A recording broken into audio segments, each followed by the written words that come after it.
My younger son, a pilot, called me. "Mom, something strange is happening." "My sister-in-law is at the house." "Yes, she is," I replied. "She's in the shower." His voice dropped to a whisper. "That's impossible. I have her passport in my hands. She just boarded my flight to France." At that very moment, I heard footsteps behind me. "I'm glad you're home." If you're watching this video, please like, subscribe to the channel, and tell me in the comments where you're watching my story of revenge from. I want to know how far it has reached. This morning, just like any other, I was rushing to do the dishes after breakfast. My older son, Stephen, had left for work early, leaving the house quiet. His son, my grandson Matthew, that clever little rascal of 7, had already been picked up by the school bus, and Araceli, my daughter-in-law, Stephen's wife, had just gone upstairs. Her soft voice floated down to me. "Mom, I'm going to take a quick shower, okay?" I nodded, smiling. I had barely put away the last plate when the landline rang. I dried my hands on my apron and hurried to answer. The cheerful, youthful voice of my younger son, Ivan, filled the line. "Mom, I just wanted to say hi. I had some free time during a layover at the airport." Hearing his voice felt like a warm hug. Ivan is my pride and joy, a young co-pilot who's always on the move, living out the childhood dream he had of conquering the skies. I smiled and asked him a few questions about his flight, about how he was doing. He laughed heartily and said everything was great, that work was going smoothly, but suddenly his tone changed, as if he was hesitant to say something. "Hey, Mom, something really weird happened." "My sister-in-law is at the house?" I was puzzled. I looked toward the stairs, where I could still hear the water running in the bathroom. "Of course she is, honey. Araceli is upstairs taking a shower," I replied, completely certain. Araceli had talked to me less than 10 minutes ago, and she was wearing that white blouse she always wore around the house. How could I be wrong?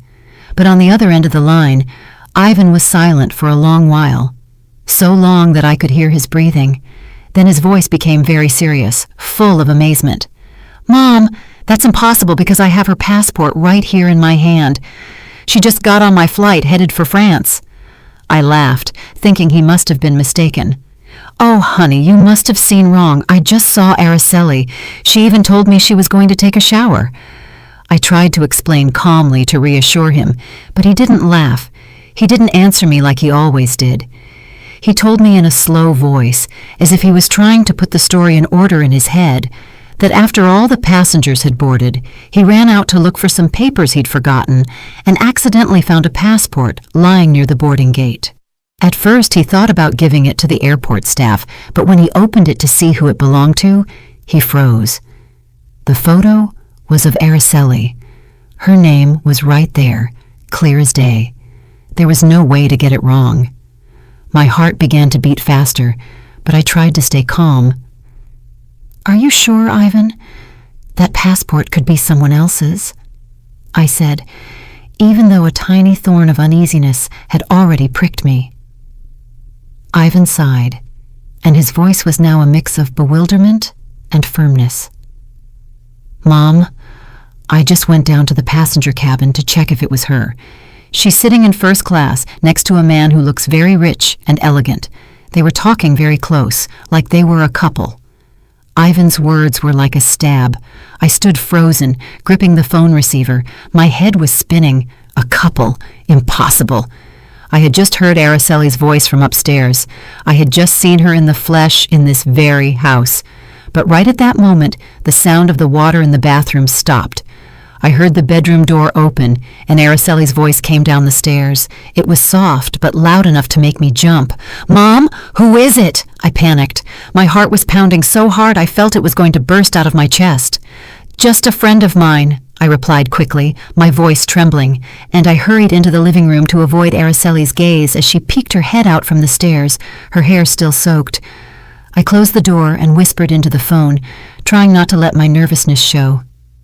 "Ivan, I just heard Araceli. She's here. She just finished showering. Are you sure you didn't make a mistake?" On the other side, Ivan fell silent again, and then his voice became harsher. "Mom, it's impossible. I have her right in front of me on this plane. I'm looking at her right now." I was speechless, my mind blank. I hung up the phone, my hands shaking so much that I almost dropped the receiver. The living room suddenly felt suffocating, even though the sun was shining brightly outside. I collapsed onto the couch, trying to take a deep breath, but my chest felt heavy with an unanswered question. If Araceli was here, who was the woman on Ivan's flight? And if the woman on the flight was Araceli, who was the person in my house? A few minutes later, Araceli came down to the kitchen. She was wearing a clean, light blue dress, her hair still damp, and she smiled with the same sweetness as always. "Mom, I'm going to the market early today. Do you want me to get you any vegetables or anything?" Her voice was kind, familiar, as if nothing strange was happening. I looked at her, trying to force a smile, but inside, I felt as if I was carrying stones. "Yes, honey, bring some tomatoes, please," I replied, my throat dry. Araceli nodded. She took her wicker basket and walked out of the house. Her silhouette disappeared behind the gate. I stood there, watching her go with a whirlwind in my soul. I didn't believe Ivan was lying to me. My son had no reason to invent a story like this. He had always been an honest boy, very sensitive and affectionate with his family. But Araceli, the daughter-in-law I had lived with for so many years, was also in front of me, in the flesh. Unmistakable. I asked myself, could there be something I've missed? Is there some secret in this house that I, an old woman, have never noticed? I sat in silence in the living room as the midday sun filtered through the curtains, casting faint stripes of light on the tiled floor. The old armchair where I always sit to knit or read stories to. Matthew also seemed heavier now. Ivan's call kept echoing in my head. Every one of his words was like a hammer blow to my heart. I looked around the room where the family photos hung.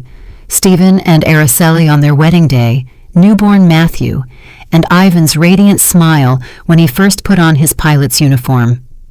All those memories now seemed covered by a haze, blurry and full of doubt. My name is Stella Brooks, a 65-year-old widow who lives in a quiet, middle-class neighborhood in Phoenix, Arizona. My husband, Raphael, passed away 10 years ago, leaving me with the two sons I love more than my own life. Stephen, the oldest, is a hard-working architect, always immersed in his blueprints and projects. Ivan, the youngest, is my pride for having made his dream of being a pilot come true. My life revolves around Stephen's small family, my daughter-in-law Araceli, and my grandson Matthew, and the peaceful days in this house. Araceli, my daughter-in-law, was always the perfect model in my eyes. She was beautiful, industrious, always impeccable, from the way she dressed to how she cared for Matthew. I still remember the day of their wedding, a big party held in the yard of her parents' house. Even though Araceli's family wasn't wealthy, they put in their utmost effort to make everything perfect. Araceli came into my house with a confident smile and a bright look, as if she had been born to be a wonderful wife and mother. I used to think how lucky I was to have a daughter-in-law like her. After Araceli left for the market, I stayed seated, unconsciously gripping the edge of the tablecloth. Ivan's call made me re-examine small details that had seemed normal before.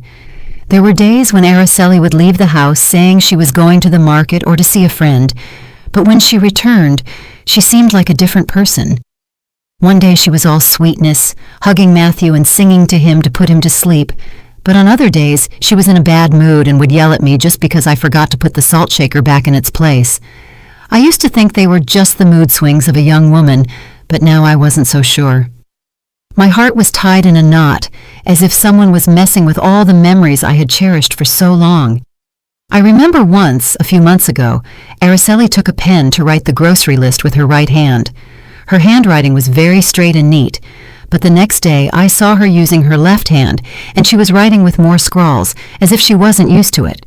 I asked her, "Since when do you write with your other hand, honey?" She laughed and quickly replied, "Oh, just for fun, Mom. I'm practicing." I nodded without giving it more thought, but now that detail had become a sharp piece in my mind. I was lost in my thoughts when I heard the door open. Matthew ran in, his backpack bouncing on his back. He hugged me tightly, saying in his little chirping voice, "Grandma, the teacher complimented me today because I drew so well." I stroked his head, trying to smile, but I still felt a weight in my chest. Matthew sat down and pulled out his notebook to show me. "Grandma, look, yesterday my mom helped me with my homework with her right hand, and her writing was so pretty, but today she wrote with her left, and it came out uglier." The boy pointed to 2 pages in the notebook, one with well-formed letters and the other with crooked ones. I looked at the handwriting, and my heart sank. "Your mom must have been busy today. She was probably tired, that's why she wrote like that," I said, trying to hide my confusion. But Matthew looked up with his innocent eyes. "Grandma, my mom is so weird. Some days she hugs me really, really tight, but other days she doesn't even look at me." My grandson's words were another stab. I hugged him, trying to comfort him, but in my head everything was starting to get tangled up. Just then, the doorbell rang. I got up, opened the door, and saw Mrs. Collins, my good neighbor, standing there with the plate that Araceli had taken to her the day before. She smiled with her usual kind smile, but there was curiosity in her eyes. "Stella, your daughter-in-law is so nice, but yesterday I noticed she gave me the plate with her left hand, and you told me she's a righty, right? That's strange. Or maybe she uses both hands." I forced a smile and replied, "Maybe so, Helen. Do you want to come in for some tea?" She nodded and came in, but her comment was like a thorn stuck in me. It wasn't just me, even the neighbors had noticed the difference. I served her tea and we talked about this and that, but as soon as she left, I sank onto the couch with my hand on my chest. I felt frozen, as if the world was falling down on me. That afternoon, I went out into the garden with the watering can, trying to let the water fall gently on the daisies I had cared for years. The sun was starting to set. The shadows of the trees stretched across the yard, but my soul could not find peace. The words of Matthew, of Mrs. Collins, and Ivan's firm voice on the phone kept circling in my head like pebbles thrown into a calm lake, creating ripples that wouldn't stop. I was watering the plants, but my mind wasn't there. I asked myself, am I too old now to notice the strange things happening in my own house? Or have I been turning a blind eye on purpose, wanting to believe in the happy family I always dreamed of? Araceli returned from the market carrying her wicker basket, but what caught my attention was that she was holding it with her left hand. I remembered perfectly that Araceli always used her right hand, from how she held the knife to chop vegetables to how she combed Matthew's hair. I stood there, watching her put the basket on the kitchen table, and I asked her in a low voice, "What did you buy, Araceli?"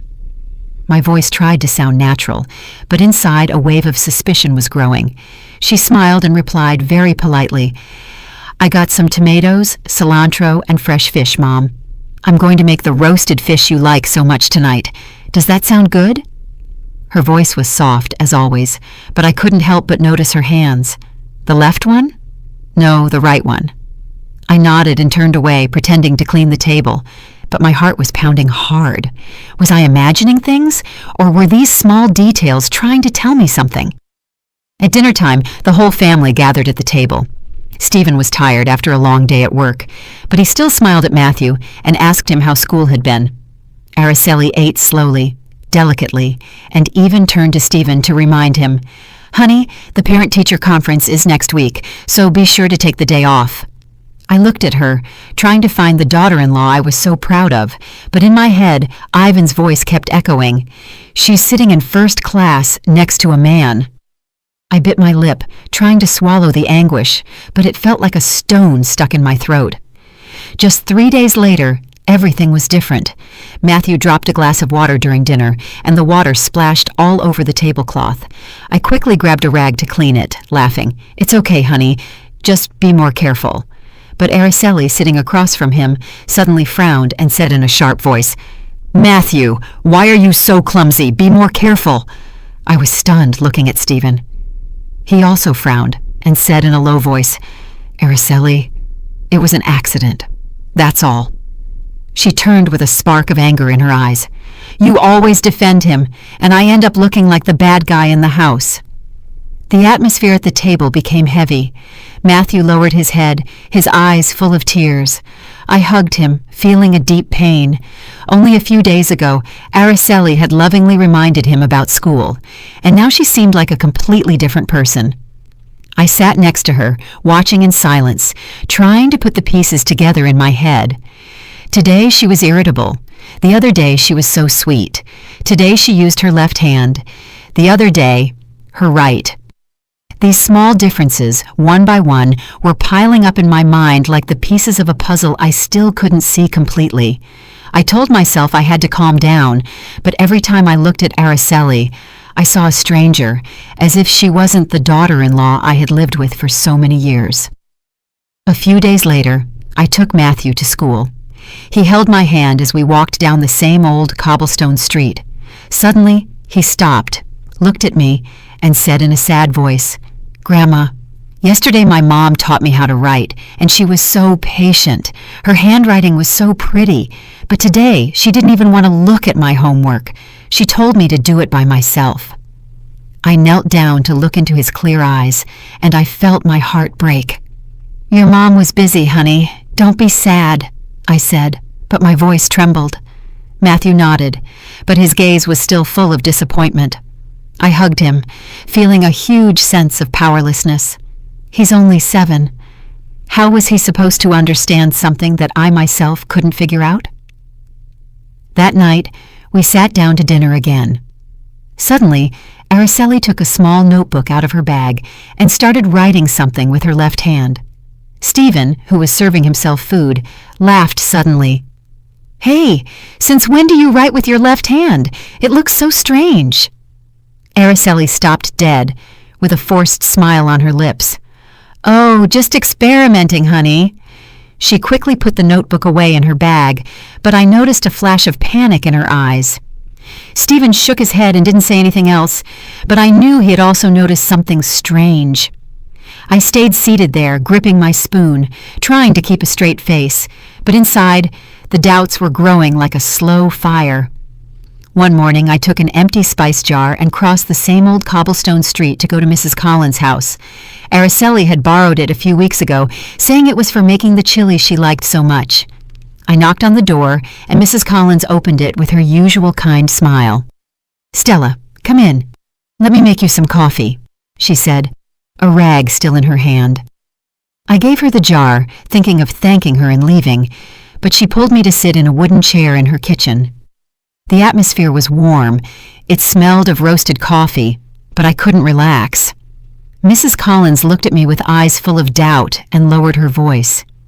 "Stella, please don't get mad at what I'm about to say. Has your daughter-in-law's personality changed? One day she greets me so happily and even asks about my kids, but yesterday she passed by here. I waved at her and she didn't even acknowledge me, as if she didn't know me." Mrs. Collins's words were another stone in the troubled lake of my heart. I forced a smile and replied, "She must have been in a hurry, Helen. You know how young people are these days." But inside, I was a mess. I knew Mrs. Collins wasn't just talking to talk. She's a very sensitive person who always pays attention to details. If even she noticed how strange Araceli was, then my suspicions weren't just my imagination anymore. I stayed for a little while longer, took a sip of the now cold coffee, and said goodbye, my heart heavy. On my way back, I passed by Mr. Johnson's bakery, where I always bought sweetbread for Matthew. Mr. Johnson was at the counter, and when he saw me, he smiled. "Mrs. Brooks, what can I get for the little champ today?" I asked for some pastries, and he suddenly asked, "You're Stephen's mom, right? His wife came in the other day. So nice. She even told me how delicious my bread was. But this morning she came back with a scowl on her face. She bought the bread and didn't even say thank you. She just left." I froze, gripping the handle of my purse. "She must have been tired, Joe," I replied, my voice trembling. I thanked him quickly and left. Mr. Johnson's words were another knife, cutting deeper into the doubts that were growing inside me. When I got home, I made myself some tea and sat on the porch. The wind blew softly, carrying the scent of the daisies from the garden. I looked toward the street that led to the market, where Araceli always walked. Suddenly, I saw her returning, carrying her shopping bag, but she greeted me in a dry voice. "Good afternoon, Mom." No smile, no happiness like yesterday when she bragged about getting a good deal on the cilantro. I nodded and replied in a low voice, "You're back already?" But inside, I couldn't help but observe her more closely. The blouse she was wearing today was navy blue, different from the white blouse she had on when she left. I tried to ask her in a soft voice, "Why did you change your blouse?" Araceli paused for a second, and then quickly replied, "Oh, I got a stain on it and had to change." She smiled halfway and hurried into the kitchen. I stayed there with the teacup in my hands, feeling as if a rock was crushing my chest. The words of Mrs. Collins, of Mr. Johnson, and the way Araceli replied to me, everything forced me to stop ignoring things. That night we were all having dinner. Matthew was talking about school with his cheerful little voice, but I noticed that Araceli only nodded without answering him, unlike other times. When Stephen asked, "Are you done eating so your mom can clear the plates?" Matthew suddenly turned to me and said innocently, "Grandma, oh, my mom didn't sing to me to sleep. But yesterday she did sing that song, Cielito Lindo. You always sing to me, and it sounded so beautiful." I looked at Araceli, who was serving herself food without reacting, but Matthew's words were like a needle in my heart. That lullaby, that Cielito Lindo that I used to sing to Stephen and Yvonne, only Araceli and I knew it in this house. So why did she sing it yesterday and not today? Why did she change so quickly? I got up to clear the plates, but my mind was no longer there. I remembered the times Araceli would leave the house saying she was going to see a friend, but would return with a strange look. One day she brought a bouquet of fresh flowers, saying a friend had given them to her, but another day she got angry when I asked her, "Where did you go today that you got home so late?" I used to think these were unimportant things, but now they seemed like the pieces of a much bigger secret. I didn't want to believe that Araceli was hiding something from me, but every word, every gesture of hers made me doubt. That night, after cleaning the kitchen, I sat at the dining room table and took an old notebook out of a drawer. My hand was shaking as I wrote the first line. 3 p.m., Araceli leaves for the market, returns 6 p.m. wearing a blue blouse, irritable attitude. I didn't know what I was doing, but I knew I couldn't keep pretending that nothing was happening. I kept writing. Yesterday she sang to Matthew to sleep, tender. Today she was cold, didn't sing. Each word was a heavy stroke, as if I was engraving my suspicions into reality. My old notebook was now full of notes about Araceli. Every line was a piece of my doubt, as if I was painting a picture I didn't dare to look at. I sat in the kitchen, looking at the notebook with a heavy heart. I couldn't keep all these thoughts to myself anymore. They were like waves rising and falling, leaving me alone in my confusion. I needed someone to talk to, someone who would understand me, who wouldn't judge me, who wouldn't jump to conclusions. I immediately thought of Carol, my best friend, who has been with me since we were young, when we used to sit and knit under a tree and tell each other our lives. I picked up the phone, my voice trembling. "Carol, are you free this afternoon? Let's go to the coffee shop on the corner. I need to talk." Carol accepted instantly, her voice as warm as ever. "Stella, I knew something was wrong. Wait for me. I'm on my way." I felt a little relief, but the worry was still weighing me down. I put on my old shawl and left the house for the small coffee shop on the corner, where Carol and I had shared so many joys and sorrows. The place was the same, with its dark wooden tables and that delicious smell of freshly roasted coffee. I chose a table in a corner where the light was dim, so no one would hear our conversation. I sat there, hugging the hot coffee cup, but with my soul cold. I wondered how I was going to tell her about all these suspicions. How was I going to dare to admit that I was doubting my own daughter-in-law? Carol arrived wearing a light sweater and carrying a bag of fresh vegetables. She sat down and looked me straight in the eyes with that sharp but affectionate gaze. Stella, just looking at your face, I know something big is wrong. Come on, let it out. What's got you so worried?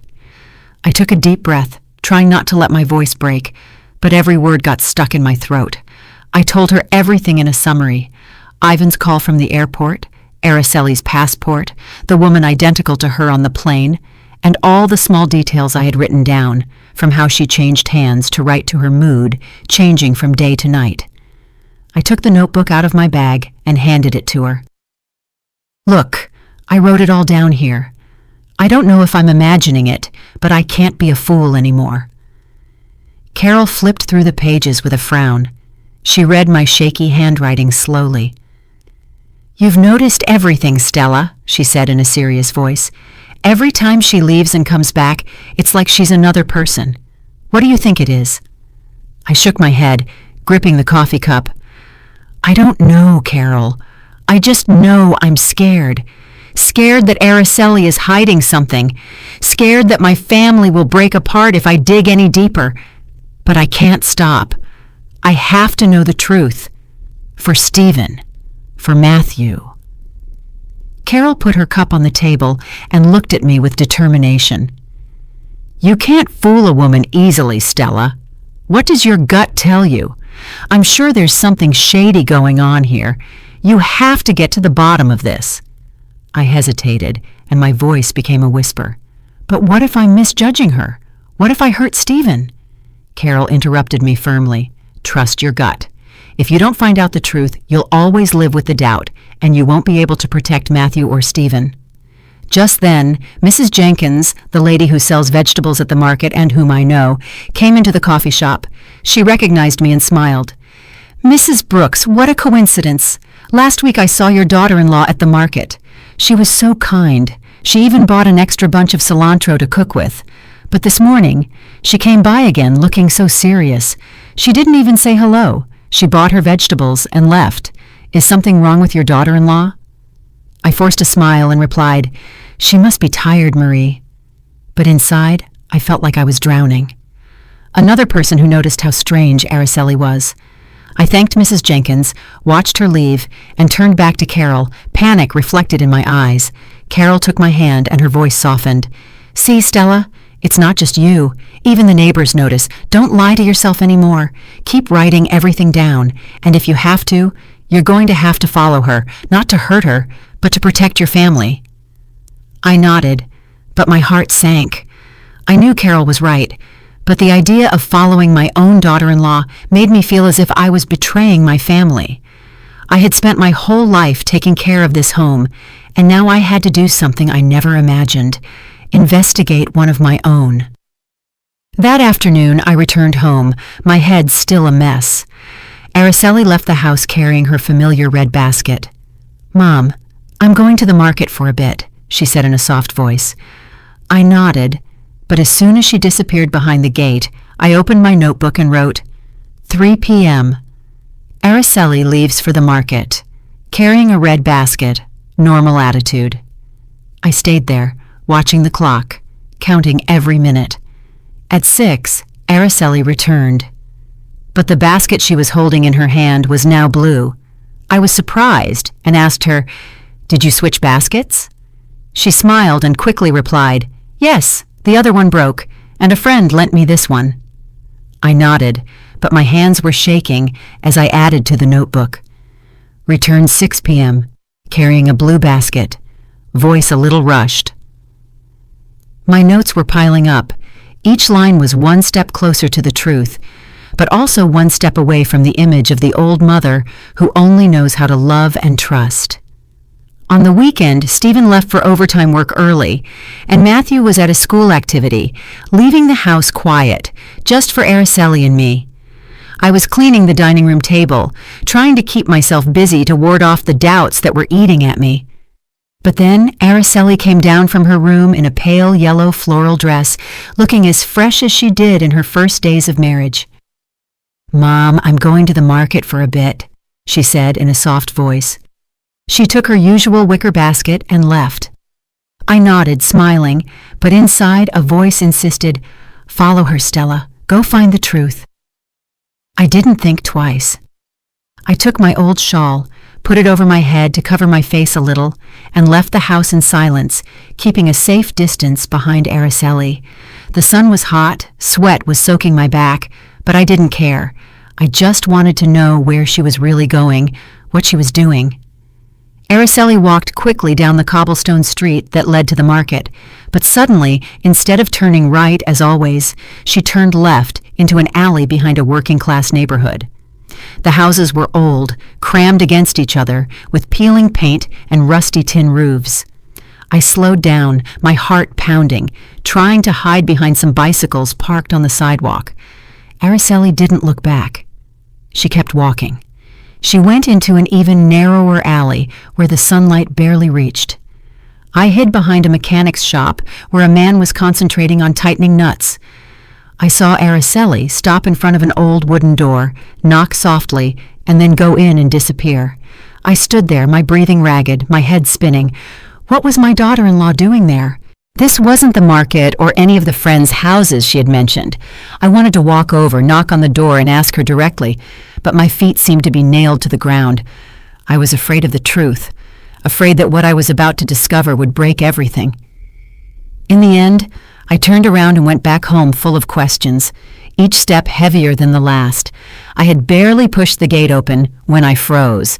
Araceli was standing in the kitchen, chopping vegetables with a white blouse on, completely different from the floral dress she had left in. She was frowning and looked at me with cold, sharp eyes. "Where did you go, Mom, that you're just getting back?" I stood frozen, my mouth dry, unable to say a word. Only a few minutes ago, I had seen her go into that alley in a yellow dress. How could she have gotten back so quickly? And this blouse? I stammered. I just went for a walk, that's all. Araceli nodded without saying anything else, but her gaze sent a shiver down my spine. I went up to my room, pretending to look for something, but in reality, it was to escape that look, to calm my heart that was pounding wildly in my chest. That night, I was sitting knitting when Matthew ran into my room, his cheeks red from playing in the yard. He hugged my legs, sobbing, "Grandma, my mom yelled at me just because I dropped a pencil. Not like yesterday. Yesterday she was so nice, she even hugged me." I took Matthew in my arms, stroked his head, but inside, I felt like I was burning. "Your mom was tired, honey." "Don't be sad," I said, but my voice trembled. Matthew hid his face in my shoulder and whispered, "Grandma, I want the mom from yesterday." I hugged him tighter, tears about to fall. My grandson's words were like a knife, engraving my suspicions even deeper. That night, I couldn't sleep. I lay in bed with my eyes wide open, staring at the ceiling. The images repeated over and over in my head. Araceli, in the floral dress, going into the alley. Araceli, in the white blouse, standing in the kitchen. And Ivan's voice, "She's on my flight." I took the notebook out of the drawer and wrote a sentence. I didn't even dare to believe myself. Maybe they are not the same person. That sentence felt like a curse and made me tremble. The next morning, I decided to go back to that alley. I couldn't bear the doubt anymore. I took the family photo that hangs in the living room, the one where Araceli smiles radiantly next to Stephen and Matthew. I held it tight and left the house, determined but terrified. The alley was the same as yesterday, silent and somber. I stopped next to a corn stand where a middle-aged woman was fanning the charcoal. I showed her the photo and asked, "Excuse me, have you seen this young woman around here?" The woman looked at it closely and then pointed. "Oh yes, of course. She comes and goes often from the house at number 14, that one over there." I thanked her, my heart pounding in my throat, and walked straight to that house. The house at number 14 appeared in front of me, with stained walls, a peeling wooden door, and a pot with a wilted daisy on the window frame. I stood there, my hands trembling, feeling that the whole world was holding its breath with me. I knocked on the door, and each knock sounded like a hammer blow to my chest.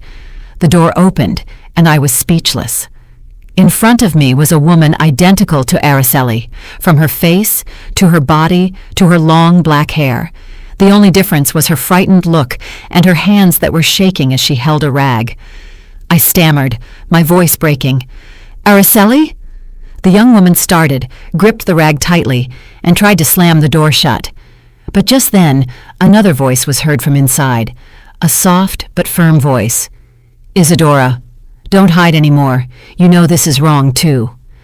I looked up and saw a young woman come out of a corner of the room, standing right behind the woman who looked just like Araceli. She was thin, with her hair in a bun, and had an intelligent but kind look. She looked at me and smiled slightly. "My name is Lucy Miller, Isadora's roommate, Mrs. Brooks. Please come in. It's time you knew the truth." I took a deep breath, trying to keep my legs from trembling, and went into that small, tin-roofed house.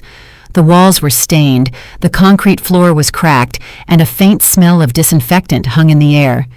In a corner, an old man coughed weakly, lying on an old cot covered with a frayed blanket. I felt the space crushing me, but I still walked and sat down in the wooden chair that Lucy pointed to. The woman identical to Araceli lowered her face, and her voice was barely a whisper. "I'm sorry. I'm not Araceli. My name is Isadora." I looked at her, my mind a whirlwind, unable to say anything. Isadora. The name was strange, but the face was too familiar. I clasped my hands, trying to keep my voice firm. "You explain to me why you look so much like my daughter-in-law, and why you show up at my house." Isadora looked up, her eyes full of guilt, but she didn't answer immediately. Instead, Lucy sat down next to her, poured a glass of water from an old plastic jug, and began to speak. "Isadora is very poor, Mrs. Brooks," Lucy said in a calm, clear voice. "Her adopted parents are very ill, especially the gentleman lying down there. A few years ago, Isadora met Araceli by chance at a market. They looked like two peas in a pod, and Araceli took advantage of that. She proposed that Isadora pretend to be her, that she replace her for a few hours whenever she needed to. Isadora didn't want to, but Araceli paid her very well, and her family needed the money for medicine. I looked at Isadora and saw that her head was bowed, gripping the rag so tightly that her knuckles turned white. "Replace her for what?" I pressed, my voice full of disbelief. "Why would Araceli need someone to pretend to be her?" Isadora looked up, her voice trembling. "I don't know everything, ma'am. She would just tell me, you just stay in the house for a few hours, do some things like go to the market, take care of the boy, and then she would give me money, a lot of money, enough to buy my parents' medicine. I didn't dare to ask for more." She lowered her head, and tears began to roll down her cheeks. I looked at her, my chest feeling tight. Every strange detail from the last few months suddenly made sense. The change of hands for writing, the personality that was sometimes sweet and sometimes sour, the voice that was sometimes gentle and sometimes cold. Everything fit now, like the last pieces of a puzzle I had refused to see. Lucy continued with a sharper look. "I don't know if this helps, but once I saw Araceli with a very elegant man. His name is Charles Thompson. I heard the name when they were talking at a coffee shop. They were calling each other honey very affectionately. At that moment, Isadora was waiting outside in the car, not understanding anything. The name Charles Thompson was like a knife in my heart. I remembered Ivan's words. She's sitting in first class next to a rich man. The small room seemed to spin around me. I tried to stay calm, but my hands were shaking so much that I knocked over the glass of water. Lucy rushed to clean it up, but I just shook my head. My voice choked. Araceli is deceiving my family." Isadora broke down, her voice choked with sobs. "I'm so sorry, ma'am. I didn't want to hurt anyone. I just wanted to save my parents." I looked at this young woman with a face identical to Araceli's, but with a look full of pain and regret. I wanted to get angry. I wanted to scream. But seeing Isadora, I only felt pity. She wasn't the mastermind. She was just a piece in Araceli's game. Everything was falling apart in front of my eyes. I got up, trying to make my voice sound firm. "Isadora, do you know where Araceli is? Do you know what she does when she asks you to pretend to be her?" Isadora shook her head, still crying. "I don't know, ma'am. She would just tell me to do what she asked and that she would pay me. I didn't dare to ask for more." Lucy put a hand on her shoulder to comfort her and then addressed me. "Mrs. Brooks, I know this is very painful for you, but Isadora is also a victim. She didn't have another choice." I looked around the humble house, hearing the weak voice of the man on the cot. I understood Isadora's desperation, but that didn't erase the feeling of betrayal I felt. I clenched my fists, trying to hold back the tears. "I don't blame you, Isadora, but I need to know the truth. I need to protect my son and my grandson." I got up, feeling that the world was collapsing on me. "Thank you, Lucy, for telling me the truth. I'll be back." I left the house, and the bright sun outside blinded me, but my heart was cold. The next morning, I went back to that small alley where the stained walls and the peeling wooden door had become an obsession in my mind. The sun was still hot, but I felt a coldness inside, as if I was carrying a cold wind of unresolved doubts. I knocked on the door of number 14, gripping the family photo as if it were an amulet that would give me the courage to face the truth. This time, Isadora didn't seem so scared. She opened the door with a still shy but calmer look and invited me in. "Mrs. Brooks, I was expecting you. Please, come in." The house was still small, with that smell of disinfectant and the weak cough of the man on the cot. I sat in the old wooden chair and looked at Isadora. She was wearing a simple blouse, her hair in a loose bun. She looked tired, but no longer frightened. I took a deep breath and said in a low voice, "Isadora, I want to meet your adoptive mom. I need to understand all of this better." Isadora nodded and led me to a corner of the room where a very thin woman with completely white hair was lying in bed, her cloudy eyes staring at the ceiling. She was Mrs. Jones, Isadora's adoptive mother.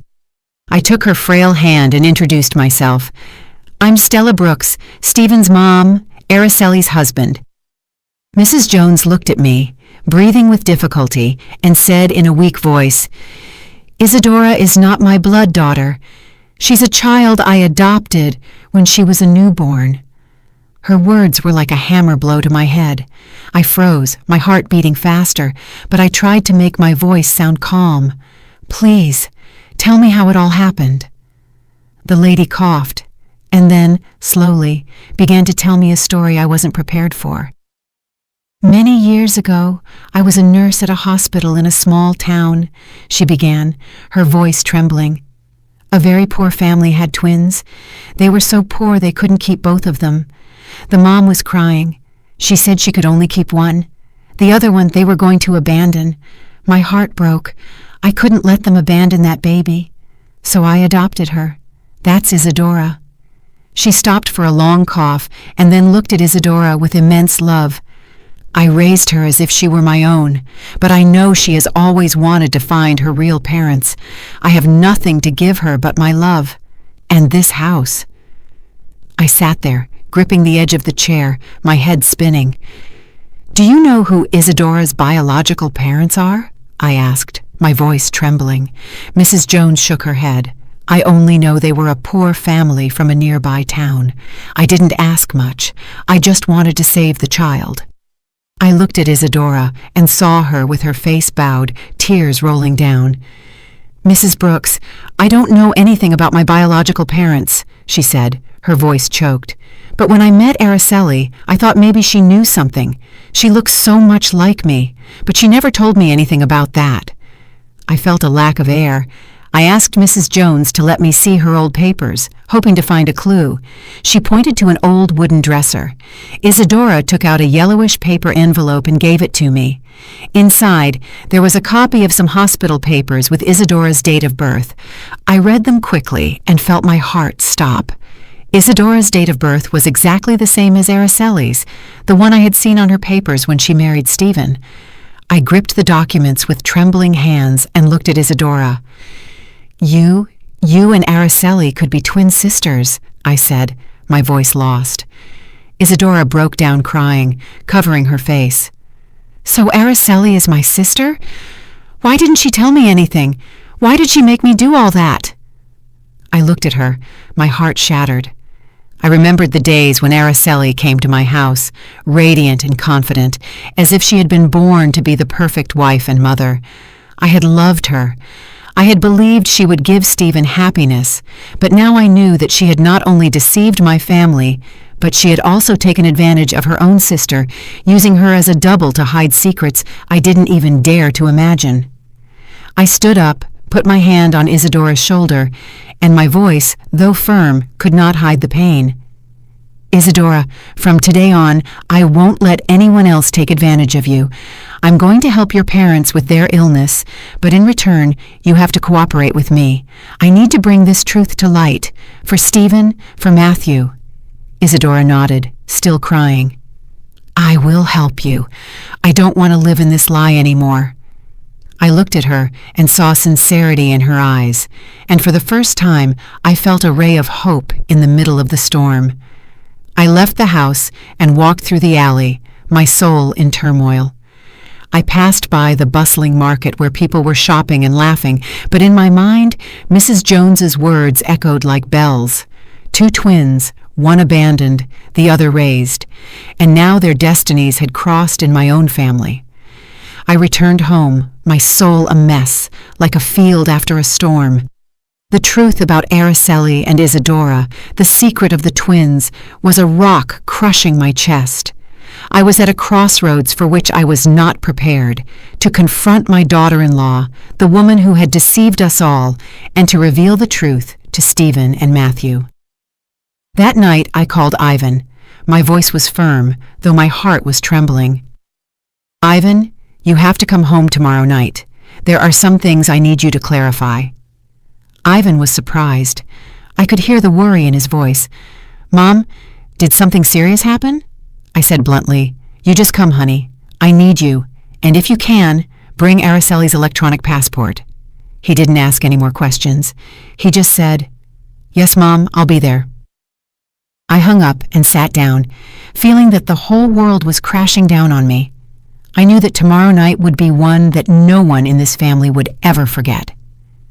The next day, I got up early and prepared a big family dinner. I put a white tablecloth on the table, lit some candles. I cooked the chili that Stephen likes so much and the roasted fish that Matthew always asks for. I wanted this dinner to be special, not to celebrate, but to mark a before and after. I was in the kitchen chopping vegetables, but my mind was somewhere else, between that dark alley and Isadora's words. I told myself I had to be strong for Stephen, for Matthew, but each cut of the knife felt like a cut in my own heart. Stephen got home as it was starting to get dark, tired from work. Seeing the table set, he was surprised. What are we celebrating? Why did you make so much food, Mom? I smiled, trying to seem calm. I just wanted all of us to have a nice dinner. Sit down, honey. Araceli came in with her light blue dress, a soft smile, but a bit of nervousness in her eyes. Matthew ran to hug my legs. Grandma, the fish smells so good. I stroked his head, a lump in my throat. I knew that after this night, Matthew's innocent smile might never be so carefree again. We sat down at the table, and at first the atmosphere was lively. Stephen talked about work. Matthew spoke excitedly about the drawing he had made at school. Araceli nodded, commenting occasionally, but I noticed her hand was shaking a little as she held her spoon. I took a deep breath and signaled to Ivan, who was waiting outside. He came in, and right behind him was Isadora in a simple dress, her face identical to Araceli's, but with a look full of anguish. Everyone at the table fell silent. Matthew looked confused from Araceli to Isadora and asked innocently, Why are there 2 moms? Stephen turned pale, dropped his spoon, and Araceli jumped up, shouting, What is this about, Mom? I stood up, gripping the edge of the table to keep from shaking. Sit down, Araceli, I said in a slow but firm voice. I need us to clear everything up. I started telling the story, and each word tore me up inside. Ivan's call from the airport when he saw her on a flight to France, even though she was still at home, the time she changed hands to write, her personality, sometimes sweet and sometimes sour, and finally, my visit to the alley where I met Isadora and discovered the secret of the twins. You and Isadora are twin sisters, I said, looking her straight in the eyes. You took advantage of your sister to hide the truth. Tell us what the truth is. Araceli was trembling, her face as white as paper. She yelled, trying to defend herself. She's making it all up to humiliate me. How dare you? But Yvonne walked over and put a stack of papers on the table with a thud. This is a copy of your electronic passport with the entry and exit stamp from France, he said in a hard voice. You can't be at home and flying to France at the same time. Araceli looked at the papers, her lips tight, unable to say anything. Matthew, sitting next to her, suddenly chimed in with an innocent but pained voice. It's true, Grandma. Some days my mom is an angel and other days she's really mean. I don't like the mean mom. My grandson's words were like a stab, and I had to hold back from crying. The air in the room felt so heavy it was hard to breathe. I nodded and signaled to Lucy, who had just come in through the back door. She stood there with her sharp gaze and told everyone, I saw Araceli with Charles Thompson. They were calling each other honey, and it was she who hired Isadora to pretend to be her and deceive the family. Stephen turned to his wife, his voice choked. Is it true, Araceli? Tell me. Is it true? Araceli bit her lip in silence for a long moment and then suddenly yelled, her voice full of fury. Yes, it's true. I have a lover. I'm sick of this poor life. I'm sick of being the daughter-in-law in this house. Charles gives me a life 100 times better. And you, Stephen, you're good for nothing. Her words were like a bomb that exploded in the room. Stephen froze, clenching his fists so hard they turned white. Matthew broke down crying and ran to hug me, his voice trembling. Grandma, what did my mom say? I hugged him tightly, and tears rolled down my cheeks. I looked at Araceli with a broken heart. She was standing there with a cold look, without a shred of remorse. Stephen got up, his voice shaking. Araceli, do you really think that? She turned and left without answering. Isadora, who had been silent on the side, suddenly spoke in a low but clear voice. Sister, you didn't have to hurt them like that. I just wanted to help you, but I didn't know you would go this far. Araceli glared at her, but didn't say anything. She just turned around and left. The door slammed shut, leaving the room in a painful silence. After that night of confrontation, the air in my house felt like it had been robbed of life. The living room that used to be filled with Matthew's laughter and Stephen's talks was now in a silence that suffocated. I had lived my whole life for my family, but now I felt like someone who had just survived a hurricane, standing in the middle of the rubble of the home I had cared for so much. Araceli left after shouting those bitter words, leaving Stephen with an empty look and Matthew with innocent tears. I knew everything had changed forever. A week later, Stephen and Araceli went to the courthouse for the divorce. I didn't go, but Stephen told me about it afterward, his voice dry, as if he had lost his soul. Mom, she didn't look at me or Matthew. She signed the papers and left with that man, as if we had never existed. I sat next to him, taking his hand, trying not to cry. Araceli didn't ask for custody of Matthew, as if the boy had just been part of a play she had gotten tired of. My heart ached, not only for Stephen, but for Matthew, a 7-year-old boy who didn't deserve to be abandoned like that. Don't worry, honey, I said, my voice trembling. I'll always be here, and Matthew will never be without love. But inside, I knew this wound would take a long time to heal. Stephen fell apart. He became quiet, spoke little. He just buried himself in his work or sat watching Matthew play in the yard. I looked at my son and saw in his eyes the same sadness that my husband, Raphael, had in his last days when he knew he couldn't stay with us anymore. I wanted to hug him, to tell him everything would be okay, but I didn't know where to start. Fortunately, Isadora appeared, silent as a small light in the darkness. She came to the house every day. She brought containers of warm food, sat down to play with Matthew, and wiped away his tears when he asked, Auntie, where did my mom really go? I looked at Isadora, saw that face identical to Araceli's, but with a completely different heart. She was sweet, patient, and always found a way to make Matthew laugh. One afternoon, I saw Matthew run to hug Isadora with his cheerful little voice. "Mom, Isadora, teach me how to draw a little bird." I was surprised, my heart tight. The boy was calling her mom with a carefree smile I hadn't seen in a long time. Isadora laughed and stroked his head. "Of course, my love, but you have to draw it very pretty so I can see it." I stood there, tears rolling down my cheeks. Matthew's innocent words were like medicine that soothed my pain. I knew that Isadora had not only replaced Araceli during those days of deception, but was becoming a part of our family with her own sincere heart. One night, while I was cleaning the kitchen, Stephen called me to the living room. He was standing there, holding a small ring with trembling hands. His look was a mix of nerves and determination. Isadora was by his side, her face flushed and her eyes shining. Stephen knelt, and his voice broke. "Isadora, I don't want to waste any more time. You brought light back to me and Matthew. Would you accept to be my wife and Matthew's mom?" Isadora broke down crying, looking at me as if seeking my approval. I walked over, took her hand, and nodded gently. "You deserve it, honey. You've been part of this family for a long time." She hugged me. Her tears soaked my shoulder, and I knew that was the moment my family was beginning to heal. Stephen and Isadora's wedding was soon after, something small but full of love.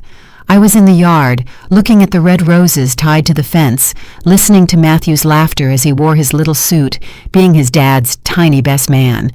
Ivan flew back from a work trip and stood next to his brother with a smile as radiant as the day he first put on his pilot's uniform. I sat in the front row, tears rolling down my cheeks. They weren't tears of loss, but of happiness. I looked at Isadora in her simple wedding dress, holding Stephen's hand, and I knew that my family had found a sincere heart.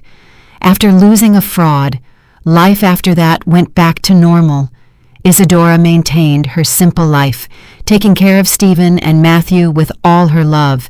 She cooked warm meals, sang to Matthew to sleep with the same Cielito Lindo that I used to sing to my sons.